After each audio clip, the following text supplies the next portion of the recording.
नमस्कार, मैं हूं अजय वत्स और आप देख रहे हैं इस वक्त की बड़ी खबरें। महंत नरेंद्र गिरी की मौत के मामले में एक बड़ी खबर आ रही है। सीबीआई ने कोर्ट में दाखिल कर दी है चार्जशीट। सीजेएम कोर्ट में चार्जशीट दाखिल की गई है। 25 नवंबर को मामले में अगली सुनवाई होगी। तो चार्जशीट दाखिल कर दी गई है। सीबीआई ने यह चार्जशीट दाखिल की है। सीबीआई जब से पड़ताल में थी, लगातार तहकीकात का दौर चला है और अब पूरे मामले में चार्जशीट दाखिल की गई है। सीबीआई ने दाखिल कर दी है। 25 नवंबर को इस मामले पर अगली सुनवाई होगी और फिर चार्जशीट पर बहस का सिलसिला शुरू होगा अदालत के भीतर। लेकिन बड़ी बात यह है, बड़ा सवाल यह है कि सीबीआई की इस चार्जशीट में क्या बातें लिखी गई हैं, क्या निकलकर सामने आया है सीबीआई की पड़ताल में। और कृषि कानून रद्द होने के बाद सीएए और एनआरसी कानून वापस लेने की मांग भी उठने लगी है। मुस्लिम धर्मगुरु मौलाना सुफियान निजामी ने इसकी मांग कर दी है। इसी बात की आशंका जताई जा रही थी कि एक कानून आप वापस लेंगे तो 100 कानून वापस लेने की मांग शुरू हो सकती है। तो देखिए, कृषि कानून रद्द होने के बाद अब एनआरसी और सीएए को वापस लेने की मांग उठा दी गई है। जिस तरीके से भारत की सरकार ने और हमारे वज़ीर आज़म ने किसानों के हुकूक़ को मद्देनज़र रखते हुए तीनों कृषि कानून को वापस लेने की घोषणा की है, हम इसका इस्तकबाल करते हैं। और हम वज़ीर आज़म से ये गुजारिश करते हैं कि सीए और एनआरसी के नाम पर जो काला कानून पास किया गया है, उसको भी कहीं ना कहीं वापस लेने की ज़रूरत है। इसलिए कि ये कानून हमारे मुल्क के संविधान के ख़िलाफ़ है, दस्तूर के ख़िलाफ़ है और बड़े पैमाने पर मज़हब की बुनियाद पर तफरीक करने वाला कानून है।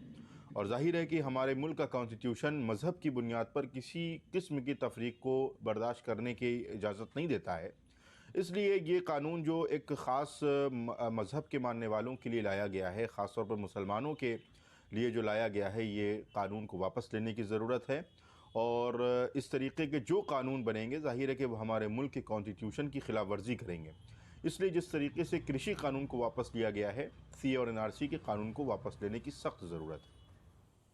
और सीतापुर पहुंचे डिप्टी सीएम दिनेश शर्मा ने किसान बिल वापसी पर कहा है कि कुछ लोगों को समझाने में दिक्कत हुई, देरी हुई और इसीलिए तीनों कृषि कानून वापस लेने पड़े। तो अब इस बात को लेकर लगातार दलीलों का दौर शुरू हो चुका है। कुछ लोगों को समझाने में देरी हुई या दिक्कत रही, इसको वापस लेना पड़ा। लेकिन मैं इसको स्पष्ट करना चाहता हूं कि इससे प्रधानमंत्री जी ने बिल तो वापस लिया है, लेकिन किसानों की उन्नति के लिए किए जाने वाली जो उनकी नीति है और जो उनकी नीयत है, किसान तो कभी पराजित हो ही नहीं सकता, अन्नदाता है। हाँ, ये विपक्ष के लोग जो शोर मचा के अच्छे काम को कर रहे थे, मैं समझता हूँ ये विपक्ष की पराजय है कि किसानों के हित में किए जाने वाला काम में उन्होंने बाधा डाली। ये उनकी आज नहीं, ये बहुत समय तक उनकी पराजय के रूप में आएगी। तो लोकतांत्रिक तरीके से किसान ही उनको खदेड़ेगा वोट के माध्यम से। अखिलेश यादव और आपने जो कहा कि और बिल वापस लिए जाने चाहिए, किसी बिल को वापस लेने का प्रश्न नहीं उठता है। सरकार उसको लागू कर चुकी है और बड़ी सफलता के साथ सारे बिल लागू हैं। न धारा 370, ना सीए, ना जो भी किए गए थे वो सब लागू हैं आज। लेकिन ये कानून वापस हुआ है, कृषि कानून वापस हुए हैं, इससे नुकसान किसानों का ही है। ये कहा है राज्यसभा सांसद रामचंद्र जागड़ा ने। उनका कहना है कि एमएसपी को लेकर पीएम मोदी ने अपनी बात किसानों से कही है। किसानों के प्रतिनिधि, कृषि वैज्ञानिक, कृषि एक्सपर्ट के साथ ज्वाइंट कमेटी बनाई जाएगी, इस पर चर्चा होगी। मगर कानून जो वापस लिए गए हैं, इससे किसानों का नुकसान होगा। बहुत बड़ा सुधार का आंदोलन शुरू होना था इन कृषि कानूनों के जरिए, और उस सुधार की प्रक्रिया को ये रिपील के माध्यम से तथाकथित लोगों ने पूरे देश के किसानों का नुकसान किया है, सुधार की प्रक्रिया को रोक दिया है।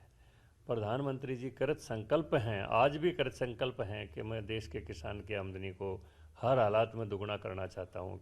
कृषि की एक ऐसी सिस्टम को क्रिएट करना चाहता हूँ कि कृषि एक व्यापार की तरह ही चले और वाणिज्य की तरह ही चले, कॉरपोरेट की तरह कृषि चले और किसान की आर्थिक हालत समुन्नत हो। उस विषय में प्रधानमंत्री जी कृत संकल्प थे और आज भी कृत संकल्प हैं और आगे भी संकल्पित रहेंगे।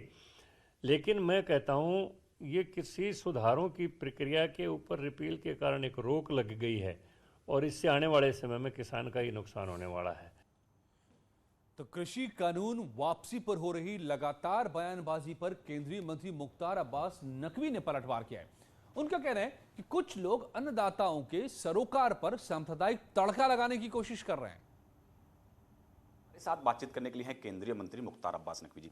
सर, कल कृषि कानूनों को प्रधानमंत्री जी ने वापस ले लिया, कहा कि देश के लिए फैसला ले रहा हूं, लेकिन राहुल गांधी उसको अहंकार बता रहे हैं।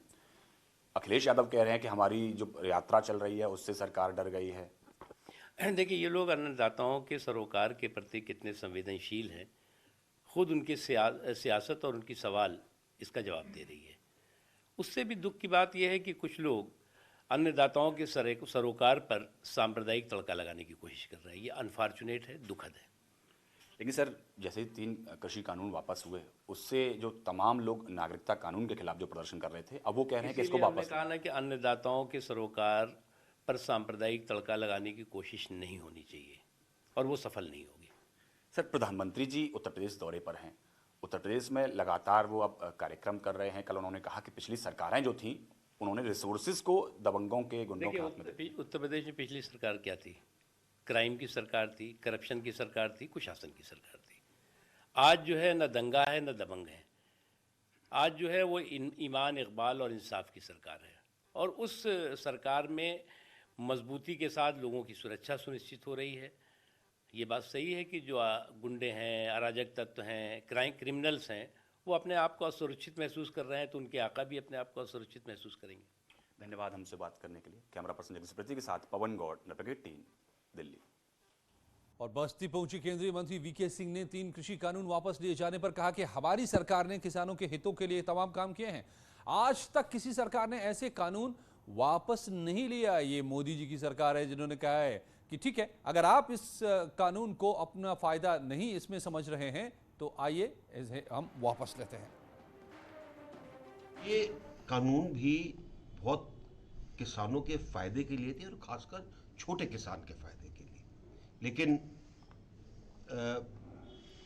राजनीति शायद इसके ऊपर अधिक हुई और इसलिए क्योंकि वो नहीं चाहते कि किसानों को जो लोग बहका रहे हैं वो किसानों को ऐसा लगे कि वो किसानों के हित में नहीं है। उन्होंने आज तक किसी सरकार ने ऐसे कानून वापस नहीं लिया, लेकिन ये माननीय नरेंद्र मोदी जी की सरकार है और मोदी जी है जिन्होंने कहा कि ठीक है, अगर आप इस कानून को नहीं समझ रहे हो, इसका फायदा नहीं समझ रहे हो, तो हम वापस ले लेते हैं। तो कई लोगों की जो किसान संगठनों के आपस के अंदर वर्चस्व की लड़ाई थे, किसी कारण से वो लोगों तक, खासकर छोटे किसान का फायदे की बात नहीं सोच रहे, इसलिए प्रधानमंत्री जी ने कानून वापस ले लिया। अखिलेश का कहना है कि सरकार जाने वाली थी जिसके डर से यह बिल वापस हुआ। कांग्रेस का कहना, कांग्रेस भी कह रही है, अखिलेश आपको ये वक्तव्य हास्यास्पद नहीं लगा? आप बताइए ना। चुनाव मैं तो कह रहा हूँ पहले वापस हो रहा है बिल, तो चुनाव के अंदर जिस तरीके से भारतीय जनता पार्टी जीतेगी सब जगह, वो आप देखते रहिए। किसान नेता राकेश टिकैत ने कहा है, एक मिनट, अभी ओवैसी का बयान आया कि सीए भी वापस होगा किसी कानून की। ओवैसी साहब खेती नहीं करते। उन्होंने कहा कि सीए, मैं कह रहा हूँ ना आपको, जो खेती नहीं करता वो खेती समझता भी नहीं है। जी। अभी राकेश टिकैत ने कहा है कि हमको गारंटी चाहिए एमएसपी की, और जब तक राज्यसभा और लोकसभा से ये बिल वापस नहीं हो जाएगा। उनको मिल रहा है। अब आप कहें कि जी मिल रहा, उसको भी आप बोलिए कि ये, वो तो सरकार ने कह दिया है कि भाई जो स्वामीनाथन कमेटी की रिकमेंडेशन है वो हमने लागू कर दी है। तो कानूनों की वापसी हो चुकी है, लेकिन इसको लेकर सबकी अपनी डफली, अपना राग है। लौटते हैं कुछ ही पलों में और खबरों के साथ।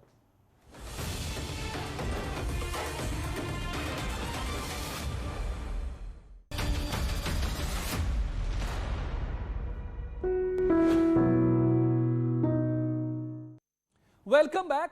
जैसलमेर जिले के रेगिस्तानी इलाके के छोटे कस्बों और गांव में आमतौर पर बच्चे कुपोषण की शिकार रहते हैं। लॉकडाउन की वजह से स्वास्थ्य सेवाओं पर भी गहरा असर पड़ा। खास तौर पर गर्भवती महिलाओं को इस दौरान सबसे ज्यादा परेशानी उठानी पड़ी। राजस्थान के सरकारी डॉक्टरों का कहना है कि इसका असर अब देखने को मिल रहा है, क्योंकि नवजात बच्चों में विकृतियां दिख रही हैं। टीकाकरण को लेकर नेटवर्क 18 और फेडरल बैंक की जागरूकता मुहिम संजीवनी अ शॉट ऑफ लाइफ आप तक लाया है ये ग्राउंड रिपोर्ट।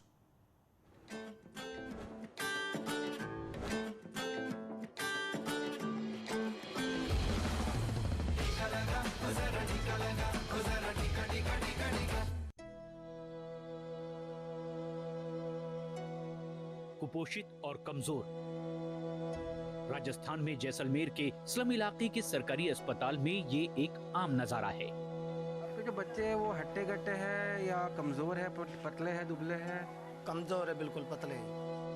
डॉक्टरों का कहना है कि इसकी वजह पोषक और संतुलित खाने की कमी है।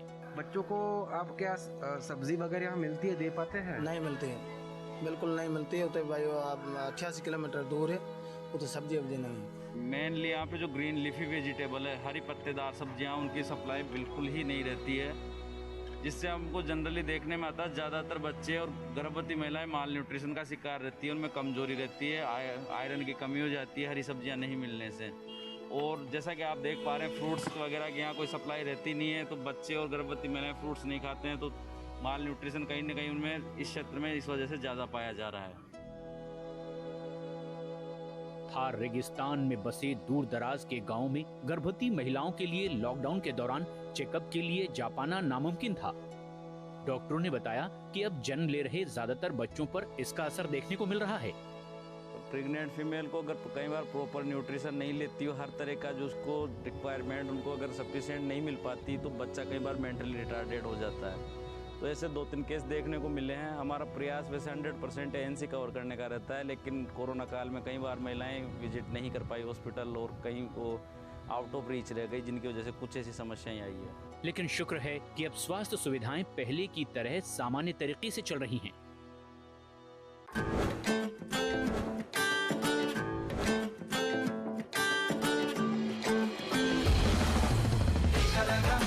Nicolanga,